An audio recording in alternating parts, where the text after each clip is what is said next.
உங்க கூட்டணியில இருக்கிற காங்கிரஸ் தலைவர் செல்வ பெருந்தகை அவர் ஒரு அறிக்கை விடுறாரு. முதல்வர் ஸ்டாலின் மேல எனக்கு ஒரு சின்ன வருத்தம் இருக்கு. ஏன் வந்து அதிமுகவுடைய அமைச்சர்கள் ஊழல் பட்டியலை விசாரிக்காம இருக்கிறாரு முதல்வர் அப்படின்ற ஒரு ஒரு அறிக்கை விடுறாரு. ஏன் நீங்க விசாரிக்கலாமே? உங்க மேல குற்றச்சாட்டுகளை, பொய்யான குற்றச்சாட்டுகளை வைக்கிறாங்க நீங்க சொல்றீங்க.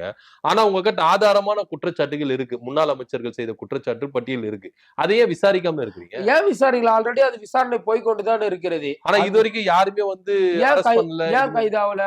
ராஜேந்திர பாலாஜி அவர்கள் என்ன செஞ்சாங்க?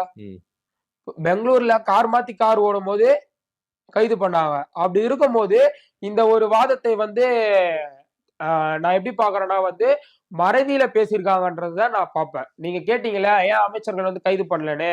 ஆனா ராஜேந்திர பாலாஜி அண்ணனை வந்து கைது பண்ணாங்கல்ல கார் விட்டு கார் போகும்போது. இல்ல இப்போ எல்லாருக்கும் அந்த கேள்வி இருக்கு. அந்த கேள்விக்கான பதில தான் நான் இப்ப சொல்றேன்ல. நீங்க அமைச்சர்கள் யாரும் இல்ல எஸ்பி வேலுமணியா இருக்கட்டும், விஜயபாஸ்கர், இதே திமுக வந்து என்ன பண்ணுச்சுன்னா குட்கா வழக்கு விஜயபாஸ்கர் மேல கொடுத்தாங்க. அது சிபிஐ கிட்ட இருக்குல்ல. சிபிஐ கிட்ட இருக்கிறது எப்படி மாநில அரசு விசாரணை பண்ண முடியும்? அழுத்தம் கொடுக்கலாம்ல. அது அழுத்தம் கொடுத்துட்டு தான் இருக்காங்க. அவங்களும் இப்ப அழுத்தம் கொடுத்தா மட்டும் என்ன நடந்துற போகுது?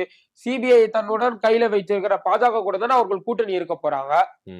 புரியுதுங்களா? அதனால முதல்ல என்ன கான்செப்ட்னா எங்க மேல எந்த தப்பும் இல்லைன்றதை நாங்க நிரூபிக்கிறோம்.